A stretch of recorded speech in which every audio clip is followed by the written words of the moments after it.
같이 신앙 고백하심으로 금요일 아침 예배를 시작합니다. 나는 전능하신 아버지 하나님, 천지의 창조주를 믿습니다. 나는 그의 유일하신 아들, 우리 주 예수 그리스도를 믿습니다. 그는 성령으로 잉태되어 동정녀 마리아에게서 나시고 본디오 빌라도에게 고난을 받아 십자가에 못 박혀 죽으시고 장사된 지 사흘 만에 죽은 자 가운데서 다시 살아나셨으며 하늘에 오르시어 전능하신 아버지 하나님 우편에 앉아 계시다가 거기로부터 살아있는 자와 죽은 자를 심판하러 오십니다. 나는 성령을 믿으며 거룩한 공교회와 성도의 교제와 죄를 용서받는 것과 몸의 부활과 영생을 믿습니다. 아멘. 오늘 우리에게 주시는 말씀은 구약성경 욥기 20장 1절에서 11절까지 말씀입니다. 구약성경 779면에 있습니다. 욥기 20장 1절에서 11절 말씀 봉독할 때 살아계신 하나님의 음성을 듣기 바랍니다. 봉독합니다. 나아마 사람 소발이 대답하여 이르되 그러므로 내 초조한 마음이 나로 하여금 대답하게 하리니 이는 내 중심이 조급함이니라. 내가 나를 부끄럽게 하는 책망을 들었으므로 나의 슬기로운 마음이 나로부터 대답하게 하는구나. 네가 알지 못하느냐? 예로부터 사람이 이 세상에 생긴 때로부터 악인이 이긴다는 자랑도 잠시요 경건하지 못한 자의 즐거움도 잠깐이니라. 그 존귀함이 하늘에 닿고 그 머리가 구름에 미칠지라도 자기의 똥처럼 영원히 망할 것이라. 그를 본 자가 이르기를 그가 어디 있느냐 하리라. 그는 꿈같이 지나가니 다시 찾을 수 없을 것이요 밤에 보이는 환상처럼 사라지리라.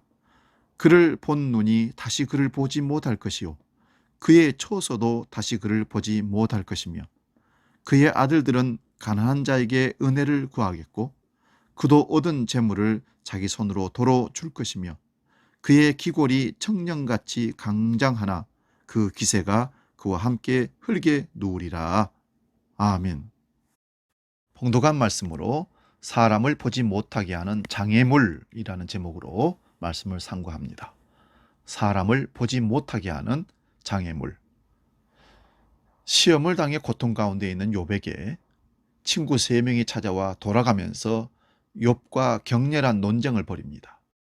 그 중에 오늘 읽은 본문의 말씀은 나아마 사람 소발이라는 친구가 욥에게 논쟁을 벌여오는 얘기입니다. 소발의 말의 요점은 다른 친구들과 같이 욥에게 닥친 고난은 인과응보라는 것입니다. 욥이 죄를 지은 악인이기 때문에 그 죄에 대한 심판으로 고난을 당한 것이라는 판단입니다. 그래서 4절부터 11절까지를 보면 소발이 욥과 같은 악인은 비참한 최후를 당할 것이라고 저주를 합니다.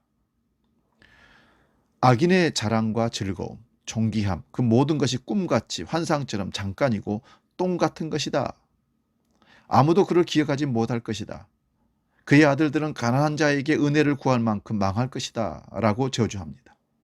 친구들이 고난당한 친구를 위로한다고 와서 하는 말이 자기들의 말을 잘 수용하지 않고 받아들이지 않는다고 친구를 이렇게 저주하는 일이 어디 있겠습니까? 어쩌면 그들이 하는 말이 욥의 친구들이 하는 말이 세상적인 눈으로는 판단이 맞을지 모릅니다. 그러나 욥이 당하는 고난은 인과응보에 의한 고난이 아니라는 것입니다. 욥이 죄인이고 악인이기 때문에 당하는 고난이 아니라는 것입니다. 욥의 세 친구는 그것을 알지 못하고 자신들의 주장만을 계속 펼칠 뿐입니다. 돌아가면서 세 사람이 한 사람 욥을 공격하는 것입니다. 받아들이라는 것입니다. 자기들의 의견을.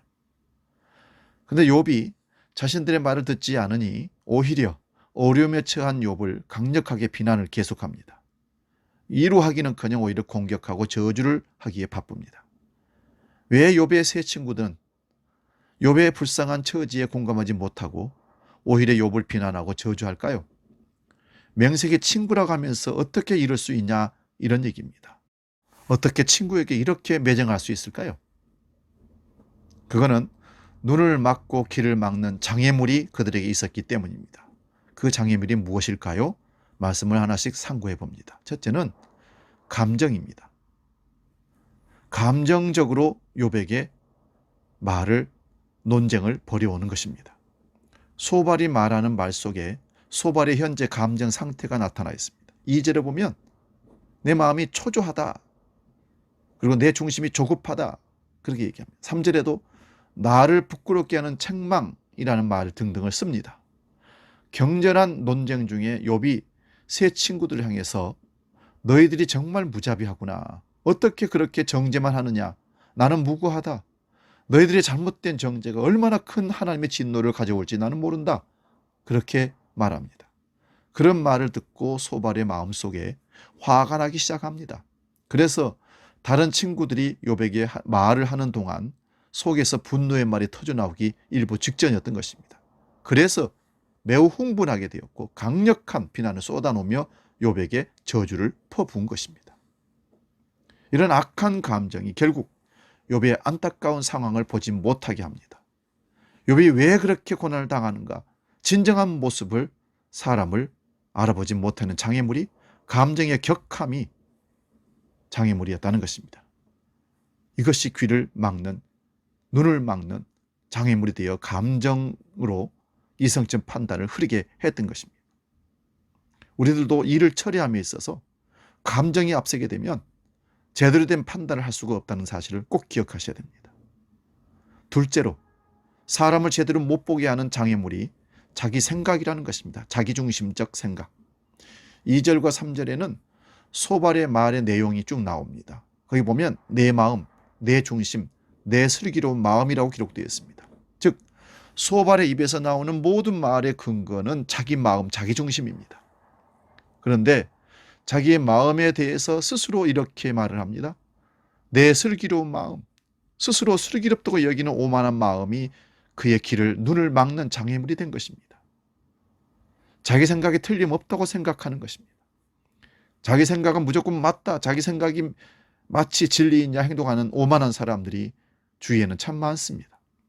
자기 생각과 주관에 매여 모든 것을 판단하는 소발과 같은 사람들, 그들은 사람들과 소통할 수가 없습니다. 주로 내 생각에는 무엇이라는 말을 자주 하는 사람들 조심하시기 바랍니다. 이런 사람을 만나면 결코 마음을 통할 수가 없습니다. 대화가 될 수가 없다는 얘기입니다. 자기 생각만 주장하는 사람은 결국 사람이 보이지 않습니다. 눈을 막고 길을 막는 장애물이 되기 때문에 그렇습니다. 세 번째로 사람을 제대로 보지 못하게 하는 장애물은 세상의 이론과 전통이라는 것입니다. 소발의 말 중에 소발의 눈과 귀를 막고 있는 세 번째 장애물이 4절에 나오는데요. 예로부터 사람이 이 세상에 생긴 때로부터 사람들의 사상과 이론, 신학, 전통, 경험, 유전, 법칙 이것들이 장애물이 되어서 사람을 제대로 보지 못하게 하고 있습니다. 소발은 인과응보론을 맹신하고 있는 사람입니다. 다른 친구들도 마찬가지입니다. 하나님은 공의의 하나님이십니다. 하지만 사랑의 하나님이십니다.